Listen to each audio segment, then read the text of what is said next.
वंदे पुरुषोत्तमम वंदे पुरुषोत्तमम वंदे पुरुषोत्तमम। परम प्रेममय श्री श्री ठाकुर श्री चरण में मोर भूमिष्ठ प्रणाम। परमाराध्या जगज्जननी श्री श्री बड़मा, परम पूज्यपाद श्री श्री बड़दा, परम पूज्यपाद श्री श्री आचार्य देव श्री चरण में मोर भूमिष्ठ प्रणाम।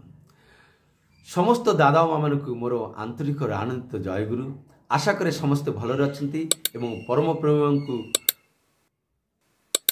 ध्यान रखी मथारे रखी निजर जीवन को अतिबाहित करी से आनंदमय जीवन बीतांतु यह प्रार्थना रखे तांकरी श्री चरण रे। आज गोटे विशेष विषय जो विषयटी नहीं कि आपण सम्मुख रे आलोचना करने को जाऊँगी। से विषयटी होची सद्गुरु लाभ हेले कर्मफल बदली जाए।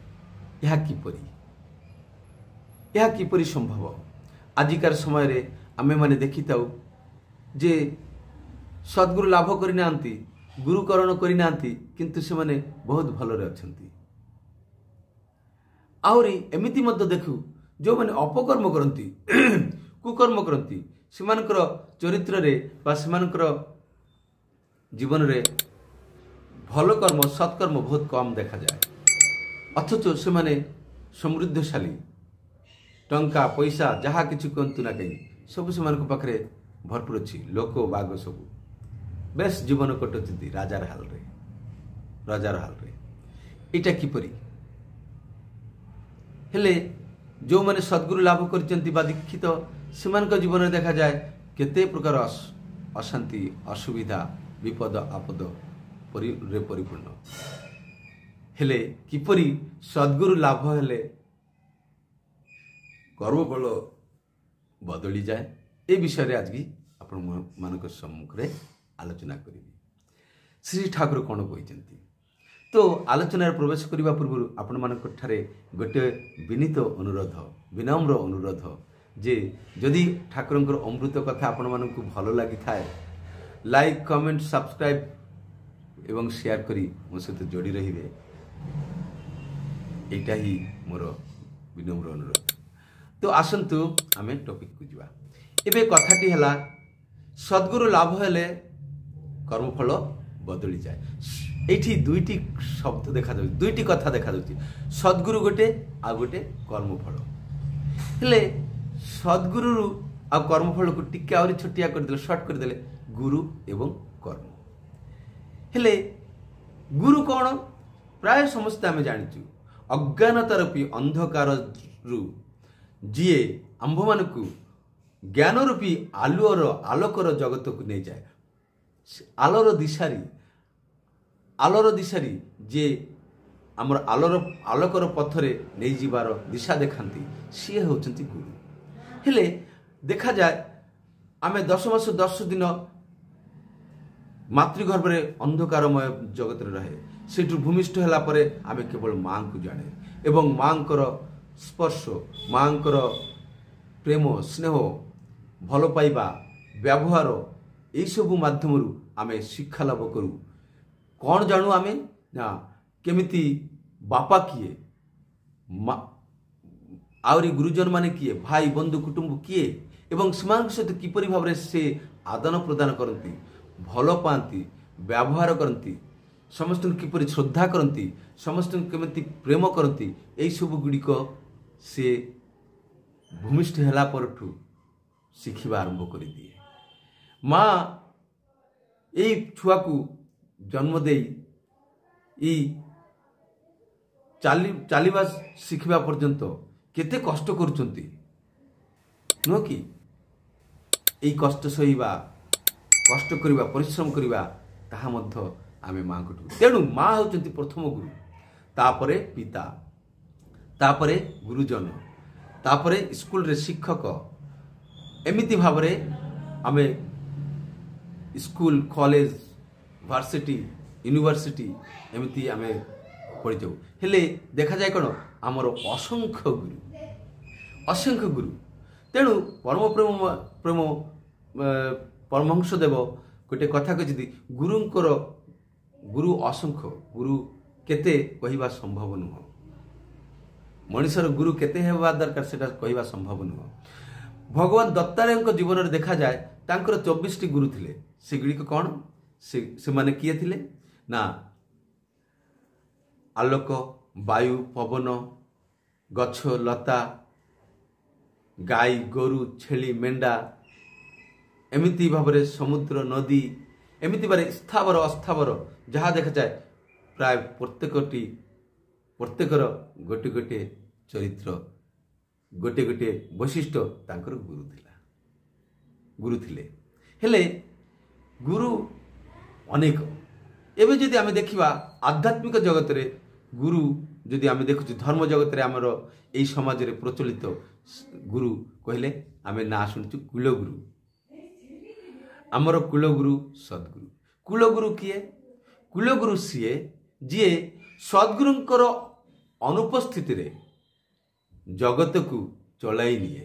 ଯେମିତି ସୂର୍ଯ୍ୟଙ୍କର ଅବର୍ତ୍ତମାନରେ ରାତିରେ ଚନ୍ଦ୍ର, ତାରା, ଆକାଶ, ନକ୍ଷତ୍ର ଏମାନେ ଆମ୍ଭମାନଙ୍କୁ ପଥ ଦେଖାନ୍ତି, ଦିଶା ଦେଖାନ୍ତି, ଆଲୁଅର ଆଭାସ କରନ୍ତି।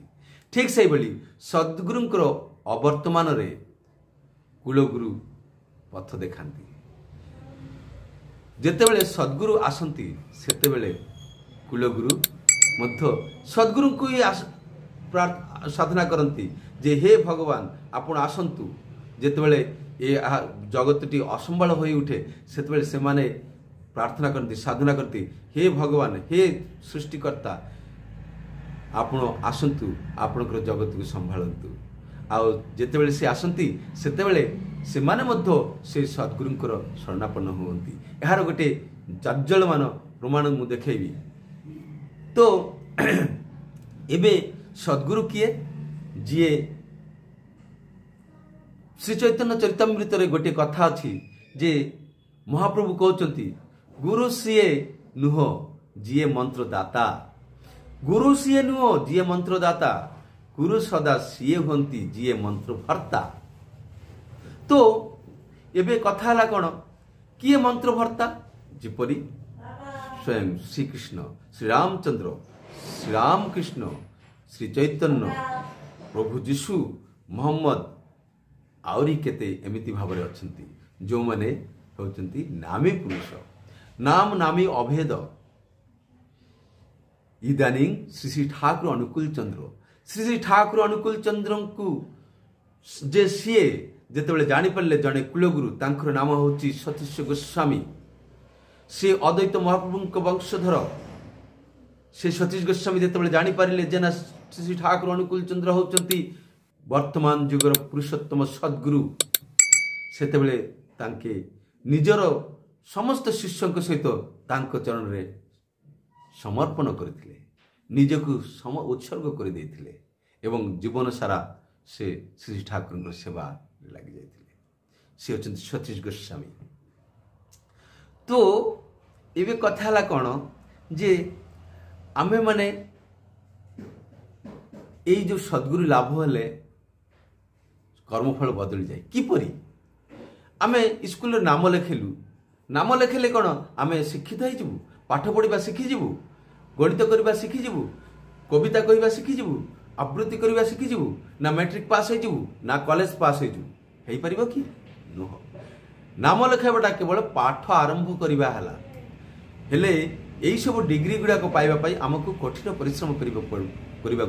ଠିକ୍ ସେମିତି ଯେଉଁମାନେ ଶ୍ରୀ ଶ୍ରୀ ଠାକୁର ଅନୁକୂଳ ଚନ୍ଦ୍ରଙ୍କ ମନ୍ତ୍ରରେ ମନ୍ତ୍ରିତ ହେଇଛନ୍ତି, ସତ୍ ନାମରେ ଦୀକ୍ଷା ନେଇଛନ୍ତି, ସେମାନେ ସଦ୍ଗୁରୁ ଲାଭ କରିଗଲେ କି? ନାଇଁ। ସଦ୍ଗୁରୁ ଲାଭ କରିବାର ପାଇଁ ସେଇ ସାଧନାର ପଥରେ ଅଗ୍ରସର ହେବା ପାଇଁ ନାମ ଲେଖା ହେଇଛି। ଏବେ ଆମେ ଯେମିତି ଭାବରେ ପରିଶ୍ରମ କରିବୁ ସେମିତି ଭାବରେ ସଦ୍ଗୁରୁ ଲାଭ ଆମକୁ ହେଉଥିବ, ଜ୍ଞାନ ଲାଭ ହେଉଥିବ। ଯେମିତି ସ୍କୁଲରେ ଗଲେ ଜ୍ଞାନ ଲାଭ ହେଉଥାଏ, ପ୍ରଥମେ ଅ ଲେଖୁ, ପୁଣି କ ଖ, ପୁଣି ମାତ୍ରା, ପୁଣି ଯୁକ୍ତାକ୍ଷର, ପୁଣି ପଢ଼ିବା, ପୁଣି ବାକ୍ୟ ଗଠନ, ଏମିତି ଭାବରେ ସ୍ଲୋଲି ଷ୍ଟେପ୍ ବାଇ ଷ୍ଟେପ୍ ଆମେମାନେ ଶିଖିବା ଆରମ୍ଭ କରିବୁ, ଜ୍ଞାନ ଅର୍ଜନ କରିବା ଆରମ୍ଭ କରିବୁ। ଠିକ୍ ସେମିତି ସଦ୍ଗୁରୁଙ୍କ ନାମ ନେଇକରି, ସଦ୍ଗୁରୁଙ୍କ ସତ୍ ନାମରେ ମନ୍ତ୍ରିତ ହେଇକି, ସତ୍ସଙ୍ଗର ଆଶ୍ରୟ ଗ୍ରହଣ କରିକି ଯେତେବେଳେ ଆମେ ତାଙ୍କ ପଥରେ ଚାଲିବା ଆରମ୍ଭ କରିବୁ ସେତେବେଳେ ହିଁ ସଦ୍ଗୁରୁ ଲାଭ ହେବ। এই ক্ষেত্ରରେ এই ପରିସ୍ଥିତିରେ ଜଣୈକ ଦାଦା ଉମେଶ ଦା ସେ ଆସିଛନ୍ତି ଠାକୁରଙ୍କ ବାଡ଼ିରେ। ଠାକୁରଙ୍କୁ ପଚାରିଲେ, ଠାକୁର ଆମ୍ଭେମାନେ ନିଜର ଭୁଲ ଧରିକି ମଧ୍ୟ ସବୁବେଳେ ସୁଧରେଇ ପାରୁନୁ। ତାଠୁ ଦେଖାଯାଏ ଯେଉଁମାନେ ଅଦୀକ୍ଷିତ ସେମାନେ ଭଲ ଅଛନ୍ତି, ସେମାନଙ୍କ ମନରେ ଗୋଟେ ଆତ୍ମସନ୍ତୁଷ୍ଟି ଅଛି। ଠାକୁର କହୁଛନ୍ତି ପାଠା, ବଙ୍ଗଳାରେ କହନ୍ତି ପାଠା ଅର୍ଥାତ୍ ପୁରୁଷ ଛେଳି। ଯେଉଁ ଛେଳିକୁ ଆମେ ବଳି ଦେଉ ପାଠା ବୋଲି, ଯେ ଏଇ ବଳି ଦେଲା ବେଳକୁ ବଳି ଦେବା ପୂର୍ବରୁ ସେମାନଙ୍କୁ ଧାନ ଦୁବା ଖାଇବାକୁ ଦିଆଯାଏ।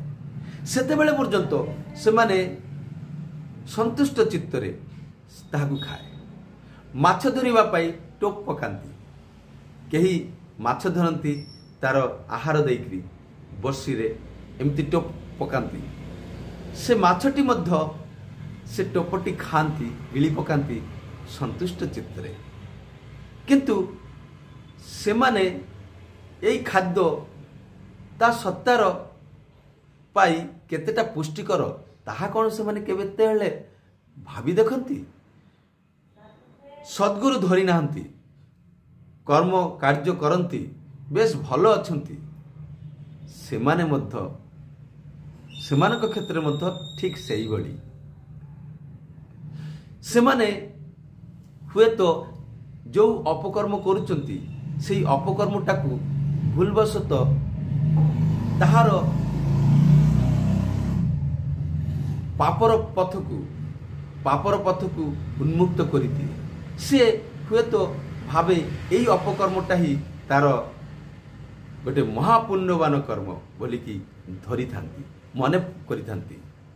କିନ୍ତୁ ଯେତେବେଳେ ଏଇ ଅପକର୍ମର ଜମା ହୋଇଥିବା କର୍ମଫଳ ତାଙ୍କର ଉପରେ ପଡ଼େ, ସେତେବେଳେ ଯେତେବେଳେ ହୁଡ଼ହୁଡ଼ କରିକି ପଡ଼େ, ସେତେବେଳେ ହୁଏତ ସେ ଆଉ ସମ୍ଭାଳି ପାରନ୍ତି ନାହିଁ। ସେତେବେଳେ ଉମେଶ ଦା ଆହୁରି କହୁଛନ୍ତି ଯେ ଅପକର୍ମ କରିକି ମଧ୍ୟ ତ ବହୁତ ଲୋକ, ବହୁତ ମଣିଷ ବେଶ ସୁଖ ସ୍ୱାଚ୍ଛନ୍ଦ୍ୟରେ ଜୀବନ କଟେଇ ଦେଉଛନ୍ତି। ଶ୍ରୀ ଠାକୁର କହୁଛନ୍ତି କର୍ମଫଳ ସଦା ସର୍ବଦା ହାତରେ ହାତରେ ବୁଝି ହୁଏ ନାହିଁ। ହୁଏତ ତାର ପୂର୍ବରେ କରିଥିବା କିଛି କର୍ମ କରିଛି, ପୂର୍ବରେ କିଛି କର୍ମ ଭଲ କରିଛନ୍ତି, ତାହାର ଫଳ ଏବେ ଭୋଗ କରୁଛନ୍ତି। ପୁଣି ଯେତେବେଳେ ଏବେର ଅପକର୍ମର ଫଳ ଫଳୀଭୂତ ହେବ, ତାହା ହୁଏତ ପରେ ଦେଖାଯିବ। ମୋଟ କଥା ହେଉଛି କର୍ମଫଳ ଫଳିବ ହିଁ। କିନ୍ତୁ ଯଦି କୌଣସି ମଣିଷ ଇଷ୍ଟାର୍ଥୀ ହୁଏ, ସେତେବେଳେ ତାହାର ଯାହା ଭଲ ମନ୍ଦ କର୍ମ ଅଛି ସବୁକିଛି ଦେଇକି ତାଙ୍କୁ ହିଁ ଇଷ୍ଟାର୍ଥ ପୂରଣ କରି ତୋଳିବାକୁ ଚାହେଁ। ଇଷ୍ଟାର୍ଥ ପୂରଣ କରି ତୋଳିବାକୁ ଚାହେଁ। ତାହାର କିପରି କରିବାକୁ ଚାହେଁ? ତାଙ୍କର ଯାହା ଭଲ ମନ୍ଦ ଯାହା କିଛି ବି ଅଛି ସବୁ କିଛି ଦେଇକି ଇଷ୍ଟାର୍ଥ ପୂରଣ କରିବାକୁ ଚାହେଁ।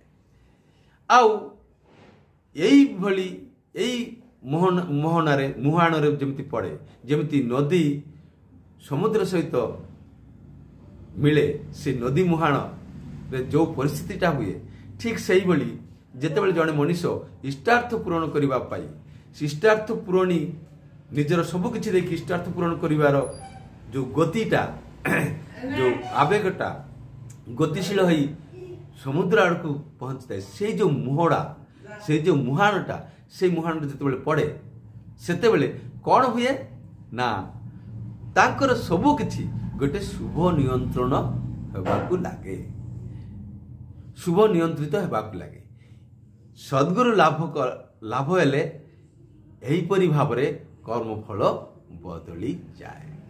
ଉମେଶ ଦା କହୁଛନ୍ତି ସଦ୍ଗୁରୁ ଲାଭ ହେଲେ କର୍ମଫଳ ବଦଳି ଯାଏ। ଏହା କିପରି ସମ୍ଭବ?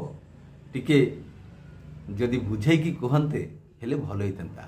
ଶ୍ରୀ ଠାକୁର କହୁଛନ୍ତି, ମନେକର ତୁମର କର୍ମଫଳ ଏମିତି ଅଛି ଯେ ଏହି ସମୟରେ ଗୋଟିଏ ସମୟ ତୁମକୁ ଘର ଦ୍ୱାର ପରିବାର ସଂସାର ଛାଡ଼ି ବାଟ ବୁଲା ହେଇକି ବୁଲିବାକୁ ପଡ଼ିବ। ମନେକର ତୁମର ସ୍ତ୍ରୀ तुमको एते उत्तक्त करुछंती जे तुमर घरे बस संसार रहिबा बड़ कठिन बड़ दाय हो एमिति अवस्था तुमे हुए तो किछि दिन पाई अलगा रही बाकु चाहिल तुमे हुए तो सद्गुरु लाभ करिच एवं जाजनशील आउ एई परिवार रे एई परिस्थिति रे अलगा रही तमे कौनसी ऋतिक दादा सहित जाजन कार्य रे गाँ गाँ बुली चल एवं इष्ट स्वार्थ बा जाजन कार्य रे एमिति मग्न हो गल जे धीरे धीरे तुमर मन और शरीर भल होबाक लागिला एबे जो तुमर शरीर मन भल लागिबाक लागिला जाजन कार्य आनंद उपभोग करछ से समयटा किंतु तुमर दुख कष्ट रे कटिबा कथा थिला किंतु तमे परम आनंद रे रहिल परम आनंद रे बितौछ एमिति भाव रे कर्मफल बदली जाए। उमेश दांक चेहरा रे आनंद उद्भासित हो उठला एवं से हसिक कहले ठाकुर मो विषय आपण किपरि जानिले मु तो आपण को किछि कहि नाही जो उपमा जो उदाहरण देकी आपण बुझाइले से ताहा संपूर्ण मो निज जीवनर घटना ठाकुर कहती मु कोठी कहली तू तो कुहाइलु तेणु करी कहली वस्तु व्यक्ति परिस्थिति जेमिति बोध जोगाए जेमिति बोध जोगाए मथारे मु सेया ही कहे नहले मु कौन मु तो किछि ही जानिनी। श्री ठाकुर निजकू वाइजली फुलिश यही जो गुणटा जो षडैश्वर्य मानकर जो गुण भगवान जो वैशिष्ट्य तांक भीतर गोटे गुण ये देखे वाइजली फुलिश एबनॉर्मली नॉर्मल। तो आम्हे माने कौन जानलु बहुत किसी जानिलुनी इष्ट लाभ सद्गुरु लाभ सेतेबेले ही संभव जेतेबेले दीक्षा नहीं नियम मत चलले तबे हय उन्नत दीक्षा नहीं नियम अनुसार चलले सेतेबेले ही आमे उन्नत हो पारू। ठीक अच्छे तो मु समस्त को गोटे निवेदन रखी सदीक्षा तु एखुरी ने इष्टे तेराक संप्रीति मरण तारण ए नाम जपे काटे अकाल जम भीति। तो सदीक्षा जो माने सद्गुरु को दीक्षा पाई ना से समस्ते सद्गुरु दीक्षा नियंतु एवं सद्गुरु लाभ करंतु यही परम प्रेममय श्रीपाद पद्म मोर एकांत प्रार्थना एकांत विनती विनम्र निवेदन समस्ते सद्गुरु लाभ करंतु एवं निजर जीवन रे निजर सबु कर्म फल को बदलई दियंतु। जय गुरु वंदे पुरुषोत्तम।